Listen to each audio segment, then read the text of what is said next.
진짜 여러분, 후 제가 지금 감정을 주체할 수가 없을 정도로 큰 감동을 받았습니다.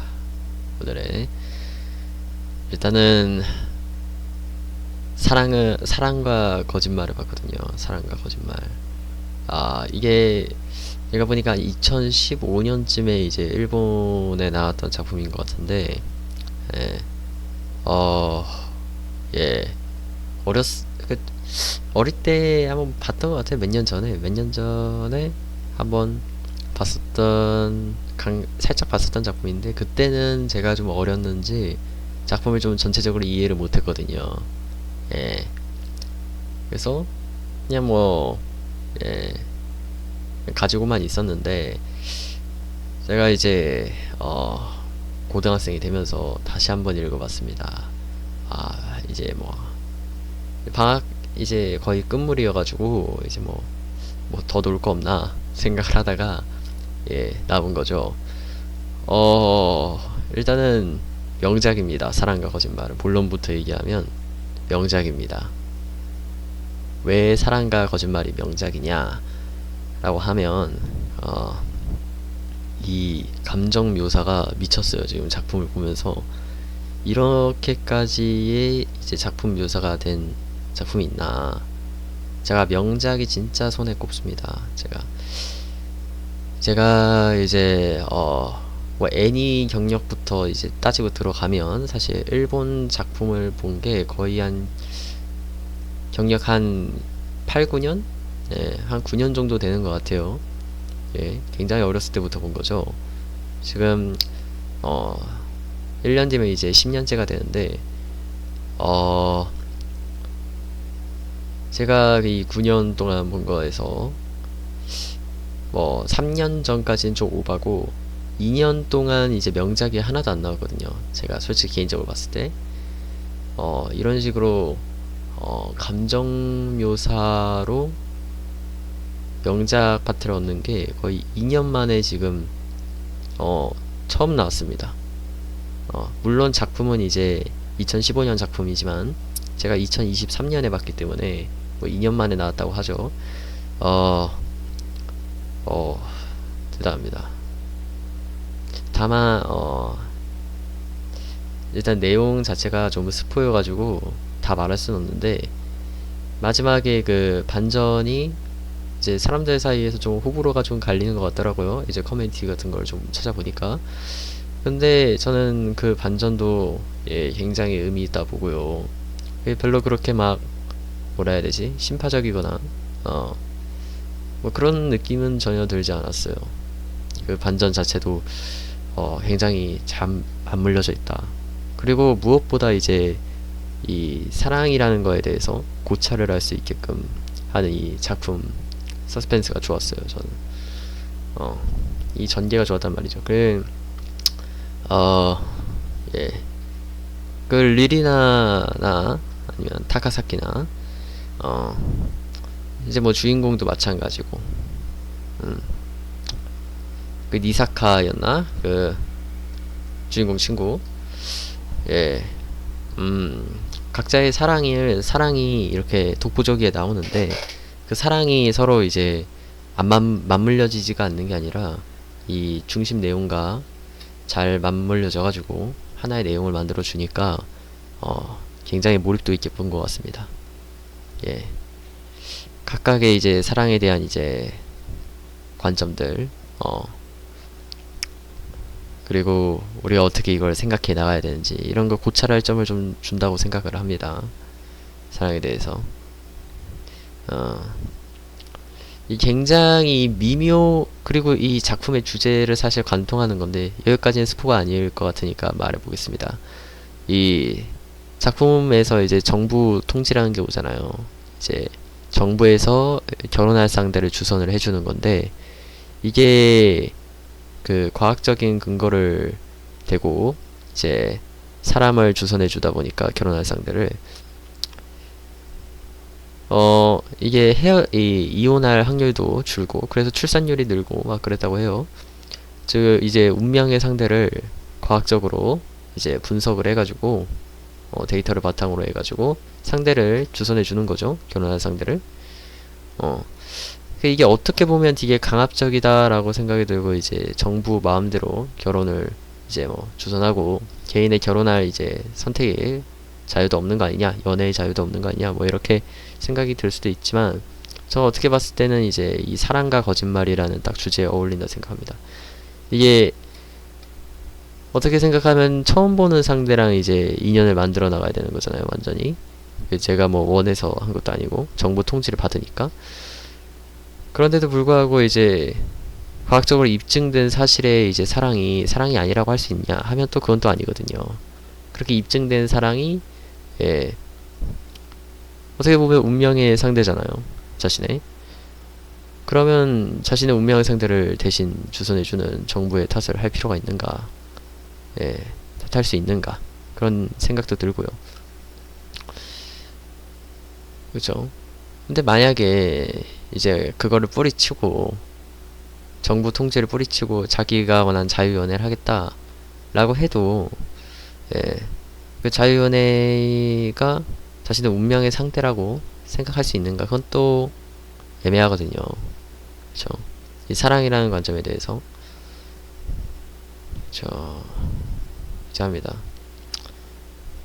그런 식으로 이제 이제 내용은 이제 정부 통제를 바탕으로 한 내용이지만, 정부 통보라 하네요, 거기선.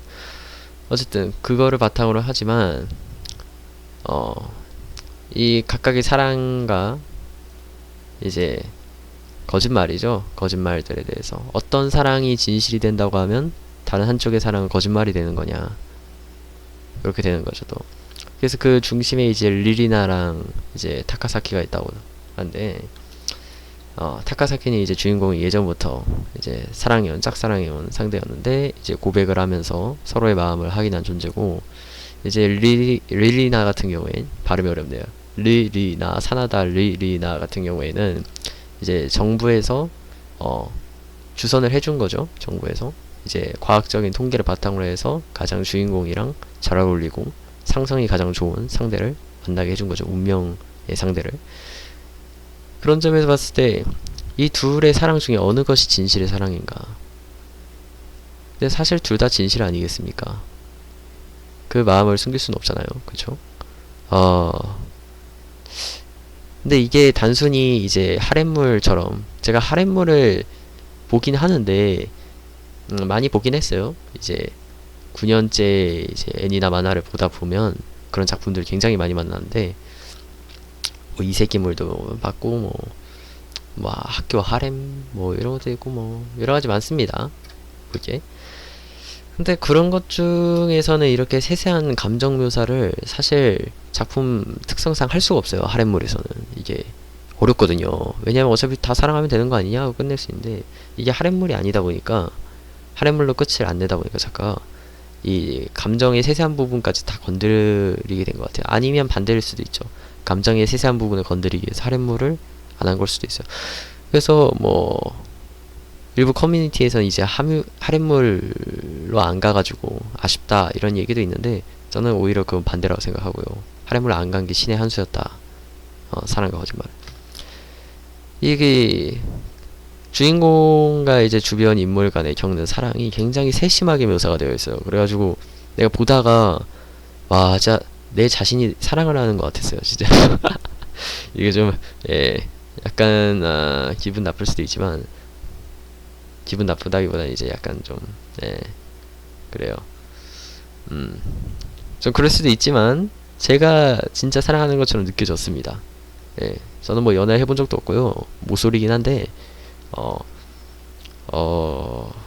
이렇게 모쏠인 사람도 연애를 간접 체험하거나 이제 뭐 사랑을 간접 체험하거나 사랑에 대해 고찰할 수 있게 하는 작품은 그렇게 많지 않다고 생각합니다. 저는 진짜 그런 의미에서 이 사랑과 거짓말 같은 경우에는 굉장히, 예, 의미가 있는 작품이다. 한 번쯤은 꼭 봐라, 결말까지. 예, 그 결말이 약간 멀티 엔딩이어가지고 이게 할인물 좋아하거나 아니면 한 가지 딱 결말로 끝을 내는 걸 좋아하시는 분들한테 약간 호불호가 갈리긴 한데요. 그런 걸 제쳐두고요. 내용에 집중해 보자고요. 내용에. 예. 결말도 내용의 뭐 한 부분이고 중요한 부분이긴 하지만 전 그것보다는 이 과정 자체가 예, 이렇게 세심히 묘사되고 사람의 감정에 대해서 이렇게 고찰한 작품은 진짜 별로 없습니다. 이거는.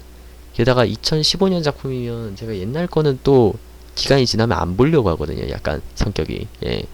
그래서 이게 아무리 명작이더라도 옛날 작품이면 약간 패시브 스킬 같은 거랄까? 약간 디패시브? 뭐라고 하냐 이거를. 영어를 잘 몰라. 이거를 약간 단점을 딱 걸고 들어가는데 전부터 아무리 잘 만들었더라 약간 마이너스 요소로 작용을 하거든요. 기간이 살짝 지나면 제 개인적으로 볼 땐. 근데 그런 마이너스 요소가 어느 정도 작용을 했음에도 불구하고 기간적인 마이너스 그럼에도 불구하고 이렇게 명작으로 제가 결론 내릴 정도면 이거는 뭐 기간이나 그런 거에 뭐 상관없고 그냥 작품 그냥 작품의 내용을 그대로 보시는 분들한테 본연 그대로를 즐기시는 분들한테는 진짜 그냥 플러스밖에 안 남아요. 이건 마이너스가 남을 수가 없어요. 이 작품은. 예, 그 정도로 강추드립니다. 애니를 보지 마세요. 내가 옛날에 애니를 처음 봤었던 건 애니로 접했을 것 같아요. 사랑과 거짓말을. 애니로는 절대 보지 마세요. 예. 왜냐하면 이게 받아들이는 깊이가 달라요. 애니랑 만화랑. 그래서 처음 접하실 때는 애니로 안 접하시는 걸 저는 추천드립니다. 무조건 만화로 완결까지 그냥 가세요. 만화로. 그게 가장 많이 느낄 수 있습니다. 이 본연의 맛을 그대로 느낄 수 있어요. 애니로 들어가게 되면 애니 만화 다 본 후에 보는 걸로 예, 약간 느끼는 맛이 다릅니다. 확실히. 어쨌든 간만에 진짜 2년 만에 이런 명작이 나올 줄은 몰랐고요. 제 지금 명작이 10손가락 안에 드는데요. 진짜 9년 동안 애니 만화 보면서 애니랑 만화를 보면서 만화 부분에서는 진짜로 손가락 5개 안에 들어가는 탑5 안에 들어가는 작품 같아요. 진짜로 2년 안에 이런 게 나올 줄은 꿈에도 몰랐고요. 진짜 예, 이런 작품 다시는 없을 것 같습니다. 라고 한데 또 나오겠죠? 앞으로 뭐 최애 아이도 최근에 좀 약간 볼까 말까 지금 고민 중이고 솔직히 최애 아이는 초반부도 아니다 중반부까지 봤거든요. 근데 예, 최애 아이는 약간 장르가 살짝 틀리긴 하나 예, 명작까지인지는 아직 잘 모르겠어요. 좀 더 봐야 될 것 같고요. 예. 최근에 또 유행한 게 뭐였냐? 뭐 귀멸의 칼날도 있었나? 귀멸의 칼날도 그때가 몇 년? 귀멸의 칼날이 언제 유행했었지? 작년에 유행했었나? 작년에 유행했을 것 같은데요. 한 2022년, 2021년이야, 2021년 헷갈리네요. 어쨌든 그쯤에 유행했을 거예요. 그것도 봤는데, 예, 그거는 저는 명작이 아니라 생각해요. 그건 김열의 칼날은 명작이 아닙니다. 그건 제가 봤을 때는 예, 그냥 예, 유행이 잘 된 거지 명작까지는 아니다라고 저는 결론 내려요. 어쨌든 전 이렇게 약간 깐깐합니다. 저는 애니 만화 볼 때도 애니랑 만화를 볼 때 굉장히 깐깐한 사람인데 야 이거를 돌파하고 그냥 명작 칭호를 받아낸 거 일단 축하드리고요. 사랑과 거짓말 작품에 대해서 뭐 제가 뭐 엄청난 뭐 사람은 아니지만 어쨌든 축하드립니다. 사랑과 거짓말. 뭐 최근 작가 작품을 좀 찾아보니까 최근에 또 무슨 뭐지 남자이면서 여자라고 했나? 저거 제가 인터넷 좀 찾아볼게요. 무슨 작품이 있었는데 신작이 나왔던데 예, 그것도 좀 주의 깊게 봐야 될 것 같습니다. 애초에 이 작가 자체가 그림체가 예, 굉장히 호불호가 안 갈릴 그림체여가지고 예쁘게 그리거든요, 굉장히. 근데 그럼에도 불구하고 내용 또한 이렇게 알차다 보니까 이게 기대를 할 수밖에 없어요, 사람이. 잠시만요. 구글에 좀 쳐보겠습니다. 구글에